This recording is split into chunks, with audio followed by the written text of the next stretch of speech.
सबसे पहले सुनिए मशहूर जनकवि अदम गोंडवी की दो पंक्तियां, फिर आपको एक महत्वपूर्ण खबर से रूबरू कराते हैं। तुम्हारे फाइलों में गांव का मौसम गुलाबी है, मगर ये आंकड़े झूठे हैं, दावा किताबी। उत्तर प्रदेश में विकास के बड़े बड़े दावे सुनने को मिलते हैं, करोड़ों रुपए के बजट की बातें होती हैं, लेकिन आज न्यूज़11 आपको जमीनी हकीकत दिखाने जा रहा है।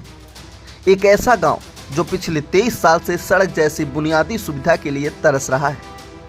नेताओं की बातें सुन सुनकर ग्रामीण थक चुके हैं और अब खुद अपनी मेहनत और चंदे से सड़क बना रहे हैं।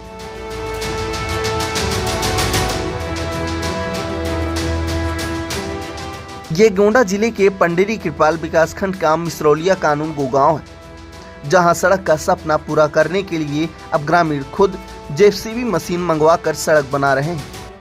चंदा इकट्ठा किया है, जेसीबी मशीन को प्रति घंटे 1100 रुपए दिए और अब सड़क निर्माण का काम शुरू हो चुका है। गांव से मुख्य सड़क तक पहुंचने के लिए लोगों को करीब 10 किलोमीटर घूमकर जाना पड़ता था, लेकिन अब 2.5 किलोमीटर की सड़क बन जाने से गांव वालों को सीधा रास्ता मिल जाएगा। ये 22-23 साल से ये सड़क नहीं बन रही है और हम लोग बार बार मांग कर रहे हैं सरकार से, लेकिन कोई विधायक, कोई एमपी और ना कोई, हम लोग जिला अधिकारी के पास गए हैं, मुख्य विकास अधिकारी के पास गए हैं और हम लोग प्रमुख के पास गए हैं, लेकिन किसी ने इस सड़क के लिए कुछ किया भी नहीं। और हम लोग इतना परेशानी है, आए दिन 2-3 साल हो गए, 2-3 लेडीज़ का डिलीवरी होना था, वो रास्ते में उनका दम घुट गया, बच्चे मर जाते हैं। ऐसी एक बारी 2-3 साल हुआ, एक लड़का इसी रास्ते पर डूबकर मर गया था, रास्ता ना होने के कारण।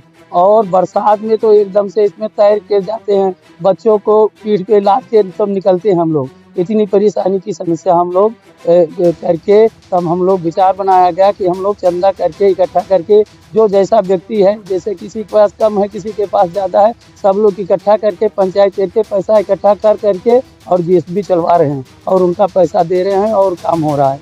जब सरकार कुछ नहीं सुनी तो हम लोग अपने वोट कर रहे हैं काम में। गाँव में खेती किसानी के लिए दिक्कत, महिलाओं के दबाव के लिए बहुत बड़ी परेशानी, बच्चों को पढ़ने के लिए परेशानी, बरसात में हमारा सारा काम ठप हो जाता है। तो अब आप लोग किस पैसे बने? हम लोग चंदा लगा के इकट्ठा करते हैं, किए हैं। और आप लोग कहीं गए थे नेता मंत्री के पास गए थे, विधायक जी कहे थे कि गर्मी में रोड बन जाएगा और फिर दिखाई नहीं पड़े आज तक। आप लोग सब वोट मांगने आते क्या करें? वोट मांगने आते हैं तब तो बार बार इसको कहते हैं पेंटिंग करा देंगे, पक्की रोड बनवा देंगे, वादा करके सब इलेक्शन खत्म, काम खत्म। हम लोग चंदे से सड़क गांव वाले सब बैठ के पंचायत किए और उसमें प्रस्ताव पास किया गया, गांववासी सब मिलके कि चंदा सब इकट्ठा करो और जिसके जो हो, कोई 1 घंटे का पैसा दे रहा, कोई 2 घंटे का, कोई 2-4 घंटे का, जो जैसा जितने लायक का है उतना पैसा दे रहा है और सड़क बन रही है। यहाँ के विधायक पावन सिंह हैं, जो विकास के करोड़ों रुपए खर्च करने के दावे करते हैं। सांसद करण भूषण सिंह हैं, लेकिन हकीकत आपके सामने है। ये है असली विकास की तस्वीर, जहां सरकार की नीतियों, नेताओं के वादों और अधिकारियों की अनदेखी के बीच गांव वाले खुद अपने पैसों से सड़क बना रहे हैं। सवाल ये है कि आखिर कब तक गांव वाले बुनियादी सुविधाओं के लिए खुद ही आगे आते रहेंगे? न्यूज़11 इस सवाल को जिम्मेदारों तक जरूर पहुंचाएगा। Bureau report, News11 Uttar Pradesh.